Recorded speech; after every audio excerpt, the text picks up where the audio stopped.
Alright mates, how's it going? In today's video, I'm covering Twilight of the Aspects from Chronicle Volume 3. So let's get... Thrall and the Earthen Ring were still hanging about at the Maelstrom. Day and night they performed rituals to restore balance to the elements. But it wasn't going so well. For two reasons really. Firstly, the elements were being especially stubborn and dickish. And secondly, Thrall was doing it wrong. He was still haunted by Cairn's death and the state of the Horde. And this inner turmoil was disrupting the rituals. He was having a little crisis of confidence, like a Tom Cruise movie. But soon a mysterious visitor arrived and sorted him out. Ysera had witnessed a vision. She saw a grey world, devoid of all life.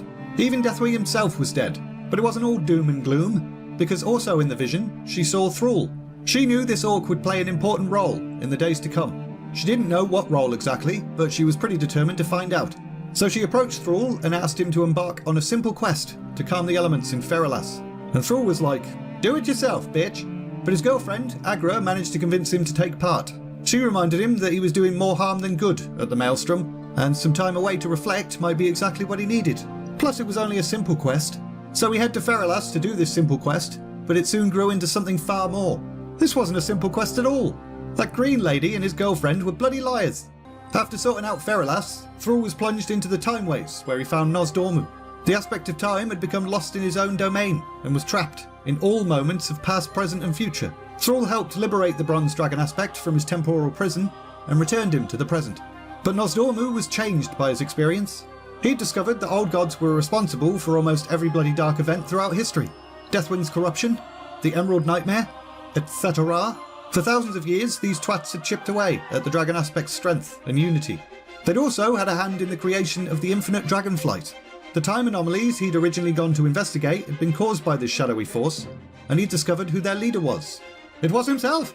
Sometime in the future, Nosdormu is going to fall to corruption, and change his name to Morazond, which isn't so much changing your name as it is just drunkenly writing the letters down in completely the wrong order.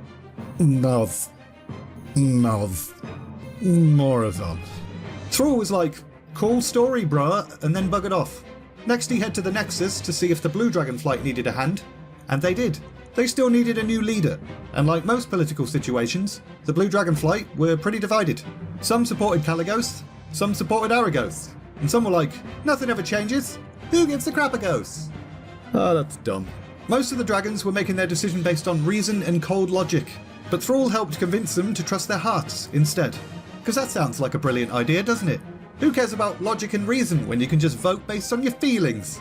But anyway, they chose Kaligos, and Aragos conceded defeat about as graciously as you might expect, by attacking his own kind. Turns out, Aragos had fallen under Deathwing's sway a while back. The Black Dragon aspect had played on the rage that consumed Aragos in the wake of his father's death. This caused him to nurse a bitter hatred towards Alexstrasza and the mortals that had struck him down. So he was pretty convinced that even though he hadn't won leadership, he still had an army powerful enough to end those who had wronged him and his father. So he assaulted the Nexus with an army of Twilight dragons, and failed miserably, and then died. Good job, mate. After Kaligos officially ascended to Blue Dragon aspect, Thrall met with Alexstrasza. She'd taken refuge in the wastelands of Deathless, and she was pretty sad, man. So Thrall informed her of a vision the elements had granted him. Some dragon called Corielstraz had sacrificed himself to protect some eggs or something. No idea why they showed me that, or why I'm telling you, but you're crying and it's all just a bit awkward to be honest. Conveniently, that was exactly what Alexstrasza needed to hear to rekindle her hope. Corielstraz hadn't betrayed her after all. So Alexstrasza and the rest of the dragon aspects returned to Wyrmrest Temple, with Thrall tagging along as well.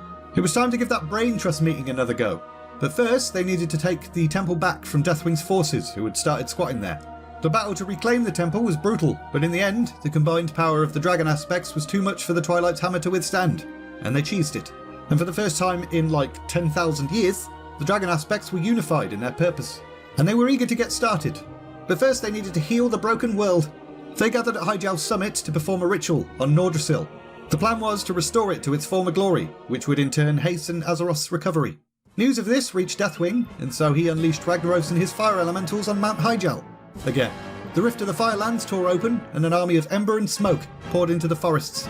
Whilst Azeroth's defenders fought to hold back the firestorm, Deathwing himself was focused on Thrall. He never would have imagined a simple orc could threaten him, but this one was different. He was all Jesus-y and stuff. Thrall had managed to unite the dragon aspects and save them from destruction. And he also had a connection to the elements, which gave him extraordinary power over Earth, which is Deathwing's domain, so that's just bloody unacceptable. So he called upon a new and different weapon to take care of this pesky little orc bastard, the Druids of the Flame, and they were led by none other than Fandral Staghelm. Meanwhile, I'd be remiss if I didn't at least briefly mention a certain someone during these videos.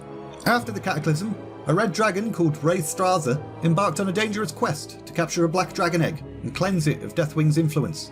And she succeeded. The creature that hatched from that egg was called Rathian, the Black Prince. Although he was only a little baby weedy dragon, he was wise and powerful, beyond his years.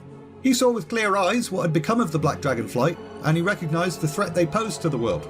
There was only one way to purify them: death. Which is weird, considering he was living proof that there are other ways to purify them. Also, funny how when Sargeras says stuff like that, people think he's crazy, but little baby weedy dragon says it and it's fine. Rathian launched a brutal campaign to assassinate his kin, and he succeeds in that too. Eventually, Rathian stands as one of the last living black dragons in the world.